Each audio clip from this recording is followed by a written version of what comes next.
Hello all, welcome to Pustik Vani, your one-stop solution for book summary. Today we are here with the book name, Crime and Punishment by Fyodor Dostoevsky. So let's start its plot overview. Rodion Romanovich Raskolnikov, a former student, lives in a tiny garret on the top floor of a rundown apartment building in St. Petersburg. He is sickly, dressed in rags, short on money, and talks to himself, but he is also handsome, proud, and intelligent. He is contemplating committing an awful crime, but the nature of the crime is not yet clear. He goes to the apartment of an old pawnbroker, Elena Ivanovna, to get money for a watch and to plan the crime. Afterward, he stops for a drink at a tavern, where he meets a man named Marmeladov, who, in a fit of drunkenness, has abandoned his job and proceeded on a 5-day drinking binge, afraid to return home to his family. Marmeladov tells Raskolnikov about his sickly wife, Katerina Ivanovna, and his daughter, Sonia, who has been forced into prostitution to support the family. Raskolnikov walks with Marmeladov to Marmeladov's apartment, where he meets Katerina and sees firsthand the squalid conditions in which they live. The next day, Raskolnikov receives a letter from his mother, Pulcheria Alexandrovna, informing him that his sister, Dunya, is engaged to be married to a government official named Luzhin and that they are all moving to St. Petersburg. He goes to another tavern, where he overhears a student talking about how society would be better off if the old pawnbroker Elena Ivanovna were dead. Later, in the streets, Raskolnikov hears that the pawnbroker will be alone in her apartment the next evening. He sleeps fitfully and wakes up the next day, finds an axe, and fashions a fake item to pawn to distract the pawnbroker. That night, he goes to her apartment and kills her. While he is rummaging through her bedroom, looking for money, her sister, Lizaveta, walks in, and Raskolnikov kills her as well. He barely escapes from the apartment without being seen, then returns to his apartment and collapses on the sofa. Waking up the next day, Raskolnikov frantically searches his clothing for traces of blood. He receives a summons from the police, but it seems to be unrelated to the murders. At the police station, he learns that his landlady is trying to collect money that he owes her. During a conversation about the murders, Raskolnikov faints, and the police begin to suspect him. Raskolnikov returns to his room, collects the goods that he stole from the pawnbroker, and buries them under a rock in an out-of-the-way courtyard. He visits his friend Razumikin and refuses his offer of work. Returning to his apartment, Raskolnikov falls into a fitful, nightmare-ridden sleep. After 4 days of fever and delirium, he wakes up to find out that his housekeeper, Nastasia, and Razumikin have been taking care of him. He learns that Zosimov, a doctor, and Zaymayatov, a young police detective, have also been visiting him. They have all noticed that Raskolnikov becomes extremely uncomfortable whenever the murders of the pawnbroker and her sister are mentioned. Luzhin, Dunya's fiancé, also makes a visit. After a confrontation with Luzhin, Raskolnikov goes to a cafe, where he almost confesses to Zaymayatov that he is the murderer. Afterward, he impulsively goes to the apartment of the pawnbroker. On his way back home, he discovers that Marmeladov has been run over by a carriage. Raskolnikov helps to carry him back to his apartment, where Marmeladov dies. At the apartment, he meets Sonia and gives the family 20 rubles that he received from his mother. Returning with Razumikin to his own apartment, Raskolnikov faints when he discovers that his sister and mother are there waiting for him. Raskolnikov becomes annoyed with Pulcheria Alexandrovna and Dunya and orders them out of the room. He also commands Dunya to break her engagement with Luzhin. Razumikin, meanwhile, falls in love with Dunya. The next morning, Razumikin tries to explain Raskolnikov's character to Dunya and Pulcheria Alexandrovna, and then the three return to Raskolnikov's apartment. There, Zosimov greets them and tells them that Raskolnikov's condition is much improved. Raskolnikov apologizes for his behavior the night before and confesses to giving all his money to the Marmeladovs. But he soon grows angry and irritable again and demands that Dunya not marry Luzhin. Dunya tells him that she is meeting with Luzhin that evening, and that although Luzhin has requested specifically that Raskolnikov not be there, she would like him to come nevertheless. Raskolnikov agrees. At that moment, Sonia enters the room, greatly embarrassed to be in the presence of Raskolnikov's family. She invites Raskolnikov to her father's funeral, and he accepts. On her way back to her apartment, Sonia is followed by a strange man, who we later learn is Svidrigailov, Dunya's lecherous former employer who is obsessively attracted to her. Under the pretense of trying to recover a watch he pawned, Raskolnikov visits the magistrate in charge of the murder investigation, Porfiry Petrovich, a relative of Razumikin's. Zamyatov is at the detective's house when Raskolnikov arrives. Raskolnikov and Porfiry have a tense conversation about the murders. Raskolnikov starts to believe that Porfiry suspects him and is trying to lead him into a trap.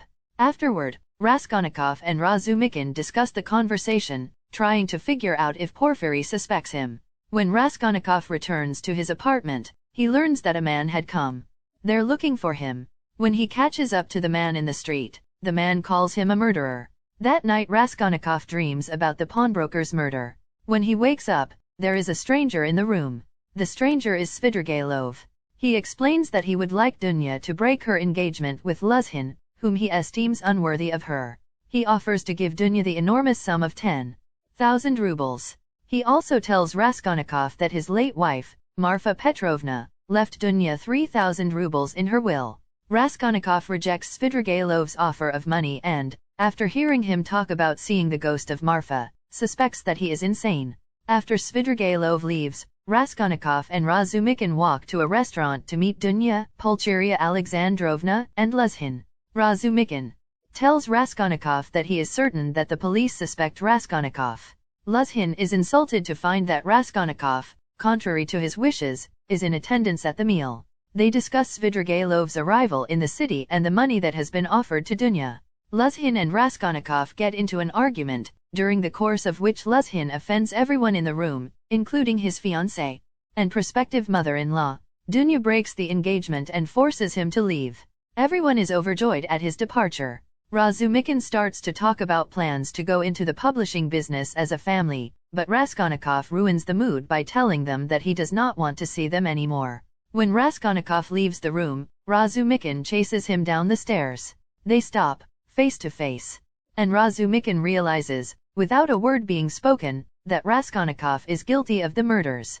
He rushes back to Dunya and Pulcheria Alexandrovna to reassure them that he will help them through whatever difficulties they encounter. Raskolnikov goes to the apartment of Sonya Marmeladov. During their conversation, he learns that Sonya was a friend of one of his victims, Lizaveta. He forces Sonya to read to him the biblical story of Lazarus, who was resurrected by Jesus. Meanwhile, Svidrigailov eavesdrops from the apartment next door. The following morning, Raskolnikov visits Porfiry Petrovich at the police department, supposedly in order to turn in a formal request for his pawned watch. As they converse, Raskolnikov starts to feel again that Porfiry is trying to lead him into a trap. Eventually, he breaks under the pressure and accuses Porfiry of playing psychological games with him. At the height of tension between them, Nikolai, a workman who is being held under suspicion for the murders, bursts into the room and confesses to the murders. On the way to Katerina Ivanovna's memorial dinner for Marmeladov, Raskolnikov meets the mysterious man who called him a murderer and learns that the man actually knows very little about the case. The scene shifts to the apartment of Luzhin and his roommate, Libezyatnikov, where Luzhin is nursing his hatred for Raskolnikov, whom he blames for the breaking of his engagement to Dunya. Although Luzhin has been invited to Marmeladov's memorial dinner, he refuses to go. He invites Sonya to his room and gives her a 10-ruble bill. Katerina's memorial dinner goes poorly. The widow is extremely fussy and proud, but few guests have shown up, and, except for Raskolnikov, those that have are drunk and crude. Luzhin then enters the room and accuses Sonya of stealing a 100-ruble bill. Sonya denies his claim, but the bill is discovered in one of her pockets.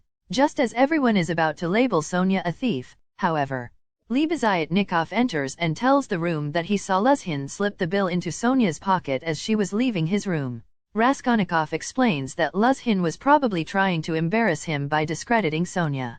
Luzhin leaves, and a fight breaks out between Katerina and her landlady. After the dinner, Raskolnikov goes to Sonya's room and confesses the murders to her. They have a long conversation about his confused motives. Sonya tries to convince him to confess to the authorities. Libezyatnikov then enters and informs them that Katerina Ivanovna seems to have gone mad. She is parading the children in the streets, begging for money. Sonya rushes out to find them while Raskolnikov goes back to his room and talks to Dunya. He soon returns to the street and sees Katerina dancing. and singing wildly. She collapses after a confrontation with a policeman and, soon after being brought back to her room, dies. Svidrigailov appears and offers to pay for the funeral and the care of the children. He reveals to Raskolnikov that he knows Raskolnikov is the murderer. Raskolnikov wanders around in a haze after his confession to Sonia and the death of Katerina. Razumikin confronts him in his room, asking him whether he has gone mad and telling him of the pain that he has caused his mother and sister. After their conversation, Porfiry Petrovich appears and apologizes for his treatment of Raskolnikov in the police station. Nonetheless, he does not believe Nikolai's confession. He accuses Raskolnikov of the murders but admits that he does not have enough evidence to arrest him. Finally, he urges him to confess, telling him that he will receive a lighter sentence if he does so. Raskolnikov goes looking for Svidrigailov, eventually finding him in a cafe. Svidrigailov tells him that though he is still attracted to Dunya, he has gotten engaged to a 16-year-old girl. Svidrigailov parts from Raskolnikov and manages to bring Dunya to his room, where he threatens to rape her after she refuses to marry him. She fires several shots at him with a revolver and misses, but when he sees how strongly she dislikes him, he allows her to leave. He takes her revolver and wanders aimlessly around St. Petersburg. He gives 3,000 rubles to Dunya, 15,000 rubles to the family of his fiancée, and then books a room in a hotel. He sleeps fitfully and dreams of a flood and a seductive 5-year-old girl. In the morning, he kills himself. Raskolnikov, who is visiting his mother, tells her that he will always love her and then returns to his room, where he tells Dunya that he is planning to confess. After she leaves, he goes to visit Sonia, who gives him a cross to wear. On the way to the police station, he stops in a marketplace and kisses the ground. He almost pulls back from confessing when he reaches the police station and learns of Svidrigailov's suicide. The sight of Sonia, however, convinces him to go through with it, and he confesses to one of the police officials, Ilya Petrovich. A year and a half later, Raskolnikov is in prison in Siberia, where he has been for 9 months. Sonia has moved to the town outside the prison, and she visits Raskolnikov regularly and tries to ease his burden. Because of his confession, his mental confusion surrounding the murders, and testimony about his past good deeds, he has received, instead of a death sentence, a reduced sentence of 8 years of hard labor in Siberia. After Raskolnikov's arrest, his mother became delirious and died. Razumikin and Dunya were married. For a short while, Raskolnikov remains as proud and alienated from humanity as he was before his confession, but he eventually realizes that he truly loves Sonia and expresses remorse for his crime.